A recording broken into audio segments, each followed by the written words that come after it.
جو وہاں پر لوگ موجود ہیں، جو غزہ شہر کے اندر اب تک کچھ لوگ موجود ہیں، 1.5 لاکھ سے زیادہ آبادی تھی، 1,60,000 کی آبادی تھی غزہ شہر کی، اس کا انخلا تو ہو چکا ہے، تمام عمارتیں تباہ ہو چکی ہیں، لیکن اب بھی وہ لوگ جو ہے غزہ کے آس پاس مختلف علاقوں میں کیمپوں میں موجود ہیں، یا وہ جو ریبلز ہیں، جو ملبہ ہے اس کے اندر چھپے ہوئے ہیں اور وہاں موجود ہیں اب بھی بڑی تعداد۔ البتہ 60,000 سے زیادہ لوگ شہید ہو چکے ہیں، لیکن پھر بھی تقریباً 1.5 لاکھ افراد جو ہے غزہ کے آس پاس، غزہ شہر کے آس پاس موجود ہیں۔ ان کو اس علاقے سے ایویکویٹ کرنا دھکیلنا ہے۔ اب جو تقریباً 23 لاکھ آبادی تھی غزہ کی اس حملے سے پہلے، تو وہ اس کی بڑی تعداد پہلے ہی کیمپوں میں منتقل ہو چکی ہے، جو خان یونس کا علاقہ ہے یا الرفا کا علاقہ ہے۔ الرفا کا علاقہ وہ جو مصر سے ٹچ ہونے والا جو غزہ کا علاقہ ہے، وہاں پر منتقل ہو چکی ہیں۔ تو اب اسرائیل یہ پلان کر رہا ہے کہ خان یونس اور رفح کے علاقوں کو بھی خالی کرا کر ان فلسطینی پناہ گزینوں کو دھکیلتے ہوئے المواسی، جو بالکل جنوب کا علاقہ ہے غزہ کا، وہاں لے جایا جائے اور وہاں پر ان کی قسمت کا فیصلہ کیا جائے، اور وہاں سے ان کو کہیں اور کسی اور ملک میں منتقل کیا جائے،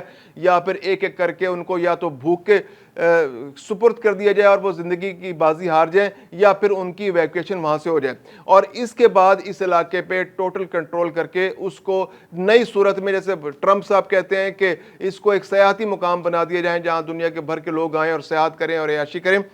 تو یہ وہ پلان ہے جو اسرائیل اپنا ظاہر کر چکا ہے۔ دوسری جانب جو عسکری ذرائع ہیں، جو عسکری قیادت ہے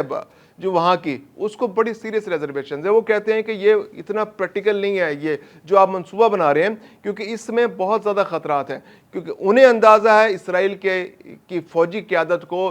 کہ جب اسرائیلی فوجیں غزہ کے اندر داخل ہوں گی تو حماس جو پہلے سے بہت بھری بیٹھی ہے، جس کو بہت غصہ ہے، کیونکہ وہ فضائی حملہ تو کر نہیں سکتے، ان کے پاس کوئی ایئر فورس تو ہے نہیں، نہ ان کے پاس مارٹر گولے ہیں، نہ ان کے پاس اینٹی ایئر کرافٹ گنز ہیں، یا اس طرح کا جدید اسلحہ تو ان کے پاس ہے نہیں کہ وہ اپنے علاقے میں بیٹھ کے اسرائیل کو نشانہ بنا سکے، لیکن ان کے پاس چھوٹے ویپن ضرور موجود ہیں، ان کے پاس لینڈ مائنز موجود ہیں، ان کے پاس چھوٹے راکٹ موجود ہیں، راکٹ لانچرز موجود ہیں، جس کے ذریعے وہ اسرائیلی ٹینکوں کو، اسرائیلی فوجیوں کو، اسرائیلی ملٹری گاڑیوں کو نشانہ بنا سکتے ہیں، تو اور وہاں بارودی سرنگیں بھی بچھا سکتے ہیں، اور اس سے اسرائیلی گاڑیوں کو، اسرائیلی فوجیوں کو شدید نقصان ہو سکتا ہے۔ تو جو عسکری قیادت ہے اس کو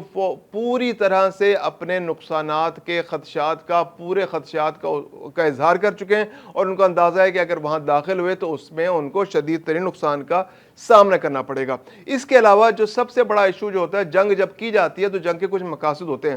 تو یہ اس جنگ کے کچھ واضح مقاصد نہیں ہیں۔ ایک مقصد تو واضح ہے کہ نیتن یاہو اپنی حکومت کو بچانے کے لیے یہ سب کچھ کر رہا ہے، اور یہ گھٹیا پن اور اسرائیل میں اسرائیلی فوجوں کا استعمال کرتے ہوئے فلسطینیوں کی نسل کشی کر رہا ہے۔ لیکن جو اپیرنٹلی جو مقاصد ہوتے ہیں کہ آپ کیا کرنا چاہتے ہیں، آپ وہاں پہ قبضہ کرنا چاہتے ہیں، وہاں پہ اس علاقے کو اسرائیل کے اندر شامل کرنا چاہتے ہیں، وہاں کے ڈی ملٹرائز کرنا چاہتے ہیں، آپ اگر شامل کر کے کچھ اس کو سیاحتی مرکز بنانا چاہتے ہیں، تو ابھی اس بارے میں اسرائیل کی جو پالیسی ہے وہ غیر واضح ہے۔ تو ایسے میں جو عسکری قیادت ہے وہ کہتی ہے کہ کسی ایسی منصوبے میں شامل ہونا جس میں جنگی مقاصد ہی کلیئر نہ ہو کہ کرنا کیا چاہ رہے ہیں آپ، تو وہ کسی طرح بھی سوٹیبل نہیں ہے، اور اس طرح کی صورتحال میں یہ ہوتا ہے کہ آپ کسی طویل جنگ کے اندر الجھتے چلے جاتے ہیں۔ پھر اس کے علاوہ جو بین الاقوامی دباؤ ہے وہ بھی بڑا شدید ہے، کیونکہ اب جس طرح سے نسل کشی میں اضافہ ہو رہا ہے، امریکہ کی جانب سے بھی اسرائیل پر دباؤ ڈالا جاتا ہے کہ آپ اس جنگ کو روک دیں، کیونکہ ڈونلڈ ٹرمپ جو ہے وہ یہ چاہتا ہے کہ اس کو نوبیل امن پرائز ملے، تو وہ دنیا بھر میں جنگیں جتنی شروع ہوئی ہیں، کچھ تو جنگیں اس نے شروع کرائی اور خود ہی ختم کرا دی، جیسے وہ تھائی لینڈ اور وہ